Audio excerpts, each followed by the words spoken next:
Niining panahon nga ang putling ebanghelyo gihagis sa mga hiwi nga pagtulunan. Kinahanglan mo barug ang mga tinun-an ni Kristo sa pagpakigbisog sa paglaban sa pagtuo, nga magkausa ug alang sa tanang panahong gihatag sa Dios ngadto sa iyang katawan. Maoy hinungdan nga namugna kining tulumanon ang putling ebanghelyo. 30 minutos nga pagsabwag sa tinuod nga ebanghelyo. Kauban ni Pastor Jeremias Hangad, ang putling ebanghelyo. Tulumanon nga gihatod kaninyo sa Herald of Grace Radio Ministries Philippines. Ang putling ebanghelyo.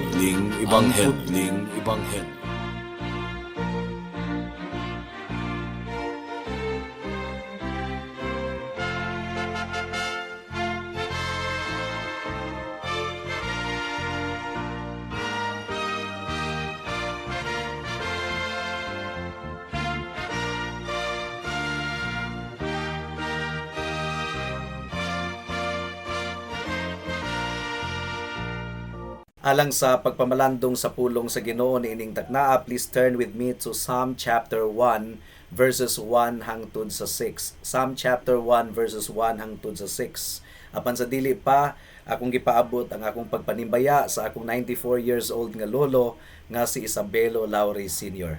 Psalm chapter 1 verses 1 hangtod sa 6 ang giingon dinhi: Bulahan ang dili mamati sa tambag sa mga dautan, o musunod sa gibuhat sa mga makasasala, o makig-abin kanila nga wala muila sa Dios. Mawi iyang kalipay ang pagtuman sa balaod sa Ginoo, ug nagtuon siya niini adlaw ug gabii. Sama siya sa kahoy nga nagtubo daplin sa usa ka sapa, ug namunga sa tingbunga, ug ang dahon niini dili malaya. Sa tanan niyang buhaton siya magmalampuson. Apan dili sama niini ang mga dautan, sila daw uhot nga mapadpad inighuros sa hangin. Ang mga dautan silutan gayud sa Dios ug dili itipon sa mga matarong. Bantayan sa Ginoo ang mga matarong, apan kalaglagan ang dangatan sa mga makasasala. May the Lord bless the proclamation of His word at this moment. Nining taknaa mga kaigsunan, atong pagasugdan ang atong journey sa usa sa pinakatamis kaayo nga basahon sa balaang kasulatan. Mao kining basahon sa mga salmo. Matud pa ni Martin Luther, sa mga salmo atong makita gayud ang nahasulat sa kasing-kasing sa mga katawhan sa Dios. Atong makita kung unsa ang ilang pagbati, ug atong malilian ang ilang mga kalipay, ang ilang mga kaguol, ug ang ilang mga kadaugan, mga kaigsuunan, ug ato usab nga makita kung giunsa pagpadagayday sa Ginoo ang iyang grasya ug kalulot ug kaluoy sa kasing-kasing sa iyang mga katawhan nga gireflect sa Book of Psalms. And in the garden image, gladdening flowers of holy and happy thoughts about God and all His benefits. Bisan pa si John Calvin, mga kaigsunan, sa iyang commentary on the Book of Psalms, ang nagkalain-lain kuno nga mga kasinatian sa mga katawhan sa Dios nga nahasulat niining basahon or niining nga libro gi-express sa mga pulong, mga kaigsunan. Daghan kaayo kita og makatunan ug daghan kaayo kitag makaykay nga mga bahandi gikan niini nga mga kasinatian. Ug iya pang gisulat, I have been accustomed to call this book, and I think not inappropriately, the anatomy of all the parts of the soul. Anatomy, mo kini ang kabahin sa tanang bahin sa kalag sa tawo. So, without further explanation, mga kaigsunan, atong pagasugdan ang atong pagtuon niining bahin sa kasulatan, ang basahon sa mga salmo. Ug niining taknaa, magsugod kita sa Psalm chapter 1. Ang Psalm chapter 1 nagahulagway sa duha ka posible nga dalan sa kinabuhi. Ang usa ka dalan nagdangat ngadto sa panalangin, ug ang usa ka dalan nagdangat ngadto sa tunglo. Ang unang dalan nagdangat ngadto sa kaluwasan, ug ang ikaduhang dalan nagdangat ngadto sa kalaglagan. Duha lamang ang posible nga mga dalan sa kinabuhi, mga kaigsuunan. Ug sa atong pagpamalandong niini nga salmo, hinaot nga hatagan kita sa Ginoo og discernment, pag-ila aron ma-examine nato kung unsa nga matang sa dalan ang atong gilaktan.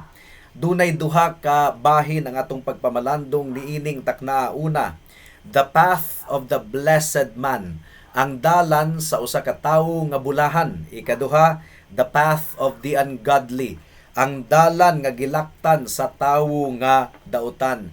And may the Holy Spirit help us in our meditation at this moment. Mudangat na kita sa unang punto. The path of the blessed man, ang dalan nga gilaktan sa tawo nga bulahan. Well, ang tawag sa verse 1 niining tawhana, bulahan kuno ang iyang kinabuhi. Ang iyang kinabuhi bulahan. Sa Hebrew language mga kaigsuonan, kining bulahan kaduha kini nga gibalik-balik sa pagsulat. Mao kini ang pamaagi sa Hebrew language sa pagpabugat gayod sa usa ka punto. For example, Genesis chapter 2 verse 15. Ang giingon dinhi, kung mukaon ka niini, ni anang adlaw mamatay ka gayod. Pero sa Hebrew language, wala man kining pulo nga kagayod or gayod. Sa Hebrew language, ang giingon, kung mukaon ka niini, ni anang adlaw mamatay ka, mamatay ka. So kaduha nga gilitok kining word nga mamatay, mo kini pamaagi sa Hebrew language sa pagpabugat pagayod sa punto. Mao nga sa English translation gipakapinan kini og you will surely die. Kung sa Bisaya pa, mamatay ka gayod. Ug atong masabtan nga ang pasabot gayod sa Ginoo sa tawo nga naglakaw sa iyang kabubuton, bulahan gayod siya. He is surely blessed or he is intensely happy. Mao kini ang lingwahe or pulong sa atong Ginoo sa Matthew chapter 5, kining beatitude kung tawagon. Bulahan ang tawo, blessed is the man. Ang tinuod nga kalipay ug ang tinuod nga katagbawan mga kaigsuonan makaplagan lamang gayod diha sa atong Ginoong Hesukristo, sa atong paglakaw kauban kaniya. Kung mahitabo kini sa atong kinabuhi, makabaton kita og kahulugan sa atong paglakaw or pagpanaw niining kalibutana. Kini nga kinabuhi gidescribe pinaagi sa negative expression. Unsa ang gilikayan sa tawo nga bulahan? Unsa ang wala niya gipractice? Ug nagadescribe kini sa tibuok dagan sa iyang kinabuhi. Gumikan kay sa English, blessed is the man who does not walk in the way of the sinners, nor stand in the path of the unrighteous, nor sit in the seat of the wicked. So hisgutan niini ang walk, stand ug sit, paglakaw, pagbarog ug paglingkod. Ang usa ka tawo nga bulahan kuno mga kaigsuonan, wala nagalakaw sumala sa tambag sa mga tawong dautan. Kung maghisgot kita og lakaw, it describes movement. Naglihok kita, movement. It describes progression. Ang dalan sa dautan, progressively downward, nagkaus-us, nagkaambog kini, padulong sa bakilid mga kaigsunan hangtod nga mahulog siya ug mabangga siya sa ilalom. Ang usa ka tawo nga matarong, mibalibad sa paglakaw, sumala sa tambag sa dautan, sumala sa mga pilosopiya ug mga pananaw niining kalibutana. Iya gayod nga gibalibaran ang prevailing worldview nga gikuptan sa mga tawong dautan. Ang worldview sa mga dautan mao kini nga ang tawo mao ang sentro, nga ang tawo mao ang bida, nga ang tawo mao ang center of the universe. Imbis nga pangitaon ang tambag sa Dios ug sa iyang pulong, ang mga tawong dautan nagapangita sa tambag sa mga dautan nga mo'y gilakta niining kalibutana. So, instead of seeking the counsel of this world sa kalibutan, ang tawong matarong nagapangayo sa tambag sa atong buhi nga Dios diha sa iyang pulong. Nagatamod siya. Proverbs chapter 24 verse 6 ang giingon dinhi.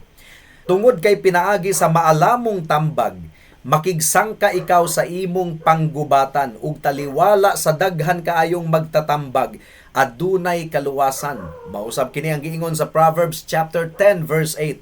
musunod sa maayong tambag ang mga tawong maalamon, apan malaglag ang magpataka lag sulti. Proverbs chapter 12 verse 15.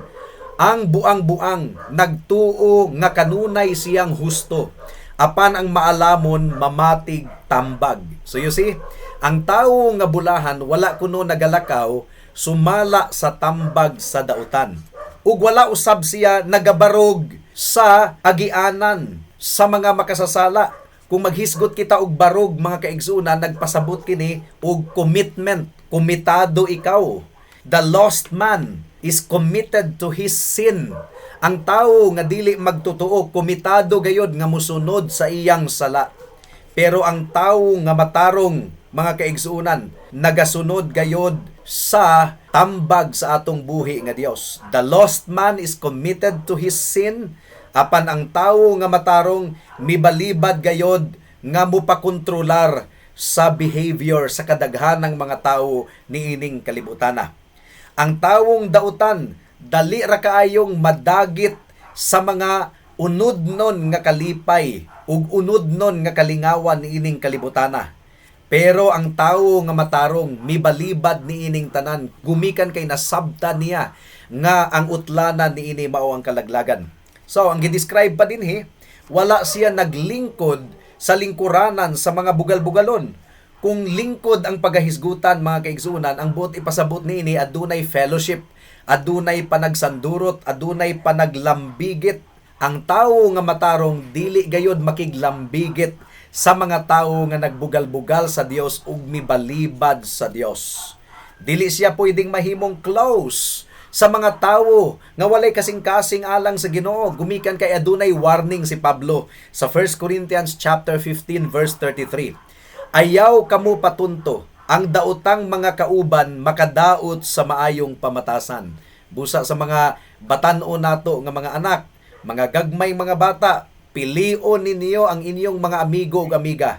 Gumikan kay ang giingon sa Bible, bad company corrupts good moral. Ang daotang mga kauban makadaot sa maayong pamatasan.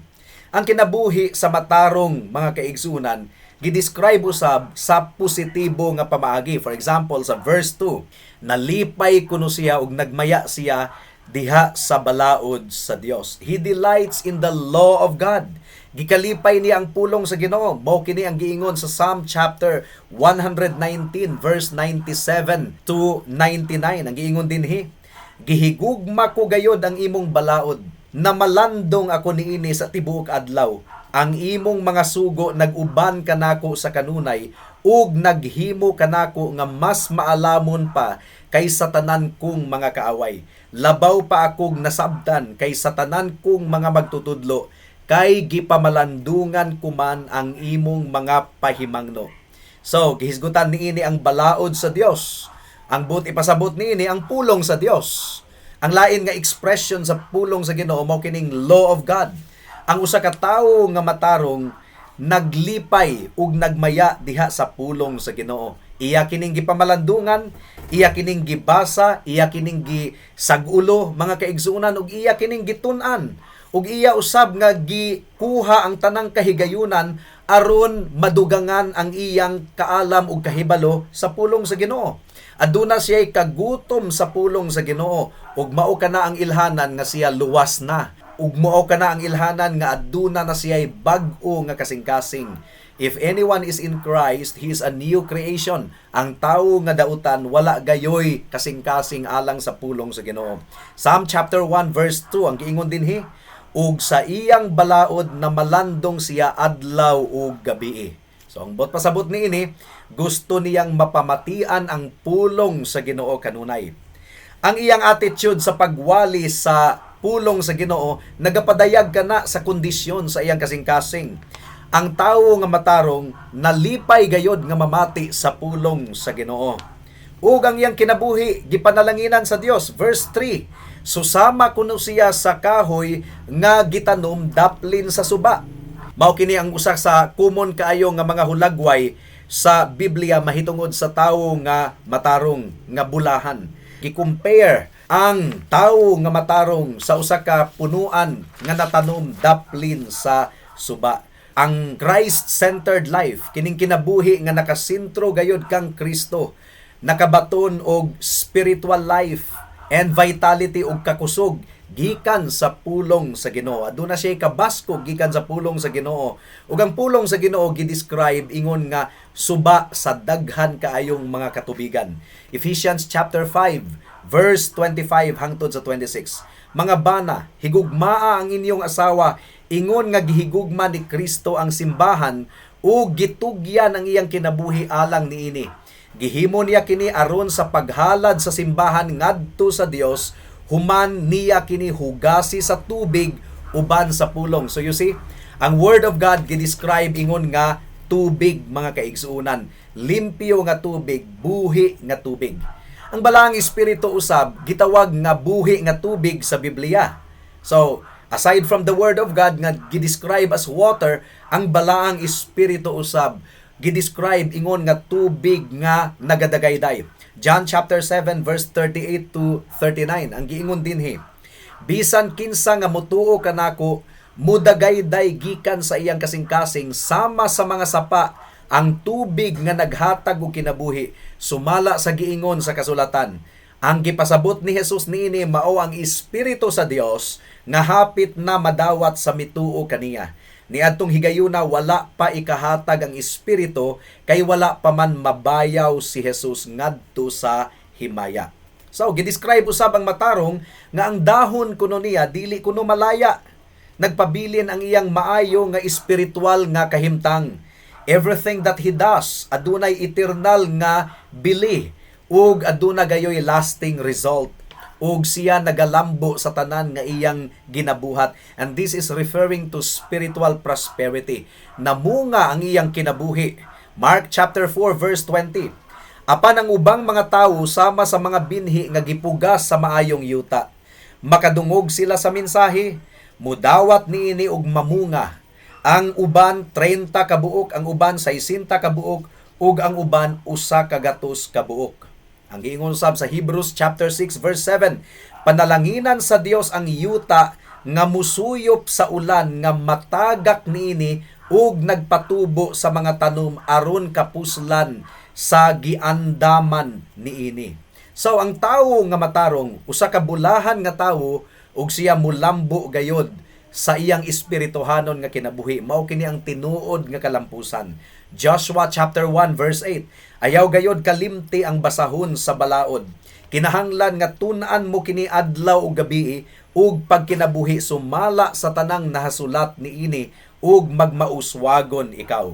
Ang kining gitawag og biblical success mao ang pagbuhat sa kabubuton sa Dios.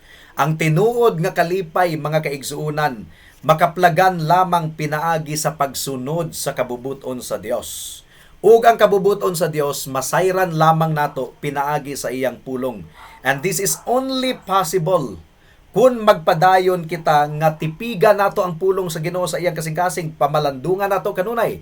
Psalm chapter 119 verse 11 ang giingon dinhi, giampingan ko ang imong balaod sulod sa akong kasing-kasing aron dili ako makasala kanimo. So mao kadto ang dalan sa tawo nga bulahan, sa tawo nga matarong. Ikaduhang punto, gidescribe usab sa Psalm chapter 1 ang dalan sa tawo nga dautan. Ang giingon diri sa verse 4, apan dili sama niini ang mga dautan. Ang ilang kinabuhi adunay kapaitan, mga kaigsuunan. Adunay misery, adunay tumang kagulaanan. Walay kalinaw matud pa sa Biblia sa mga tawo nga dautan. Ang kinabuhi sa usa ka tawo nga makasasala gidescribe kini ingon nga wala gayoy katagbawan. Aduna siya gipangita nga butang nga matagbaw siya pero dili gayod niya kini makaplagan. Mura og tan-awon sila sa panggawas, malampuson kunuhay sila pero panggawas lamang kini. Sa ilang kinasuluran walay tinuod nga kalipay, walay kalinaw, bankrupt sila, mga kaigsuunan. Ang kaluwasan nanginahanglan nga makita nimo ang imong spiritual bankruptcy aron ikaw mutawag sa Ginoo. Kay kun nindot kaayo ang pamati nimo sa imong kaugalingong kalag, taliwala sa pagkadautan or nagkinabuhi ka sa sala, dili gayon ikaw mutawag kang Kristo alang sa kaluwasan. Pero kung gipakita sa Ginoo ang imong poverty, ang imong pagka-pobre ug way nahot spiritually in the sight of God, na ilalom ikaw sa tunglo sa Ginoo, syempre mga kaigsunan, maalarma ikaw ug ikaw mutawag kang Kristo, gumikan kay anaa lamang niya ang kaluwasan. Pero dili susama sa tawong matarong ang mga dahon sa tawong dautan malaya. Ang dahon kuno sa tawong matarong dili malaya. Pero ang tawong dautan sama kuno sa uhot nga padparon sa hangin. Ang ilang kinabuhi gi-characterize nga walay bunga. Hebrews chapter 6 verse 8. Apan kun ang yuta tugkan og mga tunok ug mga sagbot, wala kini kapuslanan ug tungluhon kini sa Dios ug laglagon pinaagi sa kalayo. Ang picture sa Psalm chapter 1 actually is a picture of harvest time. Kining tingani. Ang trigo gitigom sa kamalig ug ang mga uhot gisunog. Matthew chapter 3 verse 12. Nagiok siya ug nagpalid aron lainon ang uhot gikan sa mga lugas. Tigumon niya ang mga lugas didto sa kamalig, apan ang mga uhot iyang sunugon sa kalayo nga dili mapalong. So you see, hadlo kayo mga kaigsunan. Ang uhot walay kantidad, walay bili. Mao kini ang kahimtang sa tawo nga wala kang Kristo. Ang iyang kinabuhi empty, walay sulod, walay bili, walay kapuslanan mga kaigsunan. And in the end, siya pagalaglagon sa atong buhi nga Dios didto sa walay katapusang kalayo sa impyerno. Romans chapter 3 verse 12. Ang tanan namiya gikan sa Dios ug nahimo silang dautan, walay bisan unsang nagbuhat og maayo, wala bisan usa. Now, ang pinakabug-at nga kondemnasyon ug paghukom sa tawo nga dautan mao nga dili gayud siya iapil sa katigumanan sa mga tawo nga matarong sa adlaw sa paghukom. Psalm chapter 1 verse 4. Sila daw uhot nga mapadpad inig huros sa hangin. Verse 5. Mao nga ang mga dautan silutan gayod sa Dios ug dili itipon sa mga matarong. So, dili sila makabarog sa paghukom sa Dios. Ang kalayo sa paghukom, musunog kanila, musunog sa tanan nilang mga excuse ug mga tigpakaaroning nun. And they will be excluded. Dili sila iapil sa panagsandurot nga malipayon sa kongregasyon sa mga katawhan sa Dios. They know nothing of adoption. Wala sila gisagop sa Dios. Ug ang final judgment magapadaya gayod sa tinuod nga kahimtang sa kalag sa usa ka tawo. Psalm chapter 1 verse 6. Tungod kay bantayan sa Ginoo ang mga matarong, apan kalaglagan ang dangatan sa mga makasasala. Mga kahigalaan, nakit-an sa Ginoo ang tanang mga butang. Nagsudong ug nagtan-aw ang Ginoo sa tanang mga butang. Walay matago sa iyang atubangan. 2 Timothy chapter 2 verse 19. Apan ang lig-on nga sukaranan nga gipahimutang sa Dios dili gayod matarog ug niini nahisulat kining mga pulunga. Nakaila ang Ginoo sa mga iya ug ang tanan nga nagsangpit sa ngalan sa Ginoo kinahanglan dili na magbuhat og dautan. Ang dalan sa matarong nagadangat ngadto sa kinabuhing dayon. Ang dalan sa dili matarong nagadangat ngadto sa kalaglagan. So, hain ka nga dalan nagalakaw higala. Mao kini ang importante gayon kaayo nga pangutana. Gidescribe sa salmista ang duha ka dalan. One path of the righteous and the other the path of wickedness. Ang dalan sa matarong dunay kabag-uhan sa kinabuhi. Dunay kagutom sa pagkamatarong. Dunay paghigugma sa pulong sa Dios. Ug nagkinabuhi nga nilain gikan sa mga pilosopiya niining kalibutana. Ug namunga gayod ang iyang kinabuhi. Gidescribe ni Kristo ang duha ka utlanan or duha ka ganghaan nga nagadangat sa eternal nga destiny sa mga tawo. Matthew chapter 7 verse 13 to 14 ang giingon dinhi, sulod kamo sa sigpit nga ganghaan. Tungod kay luag ang ganghaan ug lapad ang dalan padulong sa kalaglagan ug daghan ang nagasubay niini. Apan sigpit ang ganghaan ug huot ang dalan padulong sa kinabuhi ug jutay lamang ang nakakaplag niini. Ang bugto nga dalan mao ang insakto nga dalan ug kini mao ang pagsulod sa sigpit nga ganghaan ug huot nga dalan padulong sa kahimayaan. Si Kristo mao ang ganghaan, si Kristo usab mao ang dalan. Huot kini gumikan kay si Kristo lamang ang bugtong Dios ug manluluwas. Mao nga kinahanglan nga itugyan nimo ang imong sala, isalikway nimo ang imong sala, hinulsulan ang sala higala ug mudangup ikaw kang Kristo lamang alang sa kapasayloan, alang sa kaluwasan. Kinahanglang magsalig ikaw sa dugo ni Kristo lamang ug sa iyang pagkamatarong aron ikaw madawat sa Dios Amahan, aron ikaw maluwas. Undangi og salig ang imong kaugalingon, undangi og salig ang tanang anaa kanimo, hinulsuli ang imong sala, talikdi ug dangup kang Kristo ug dawata siya ingon nga imong bugtong Dios ug manluluwas karuna kay basin ug ugma ulahi na ang tanan. Magampo kita. Salamat o Dios sa imong pulong niining taknaa. Among gipangayo ang bunga niini ug among gipangayo nga ang tanang nakapamati makita nila ang sigpit nga ganghaan, si Kristo kana ug ang huot nga dalan, si Kristo gihapon, si Kristo lamang ang bugtong Dios ug manluluwas. In Jesus' name we pray. Amen.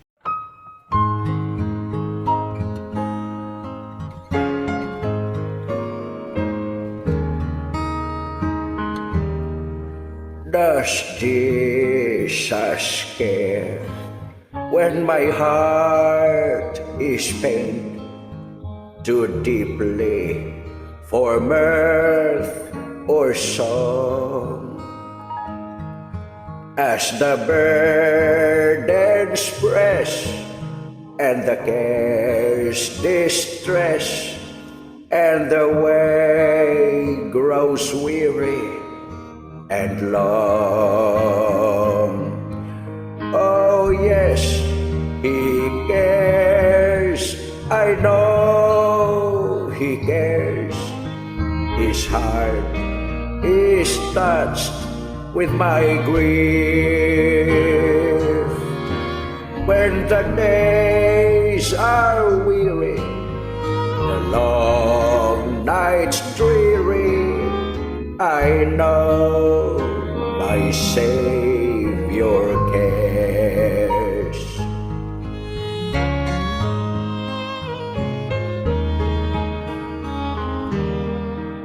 Does Jesus care when I've tried and failed to resist some temptation strong? When for my deep grief there is no relief, though my tears flow all the night long. Oh yes, He cares, I know He cares. His heart is touched with my grief. When the days are weary, the long nights dreary, I know my Savior cares.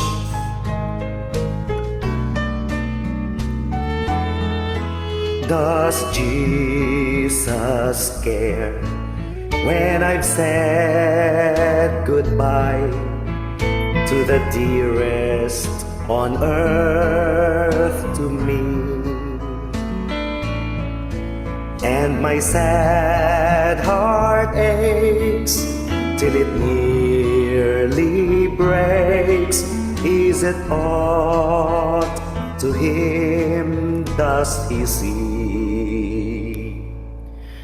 Oh yes, He cares, I know He cares.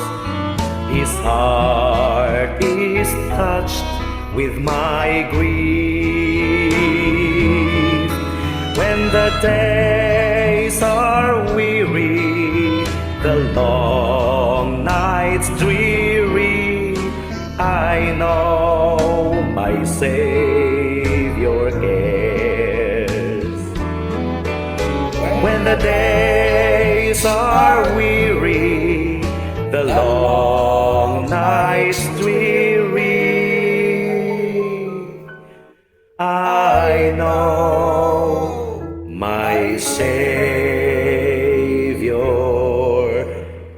is.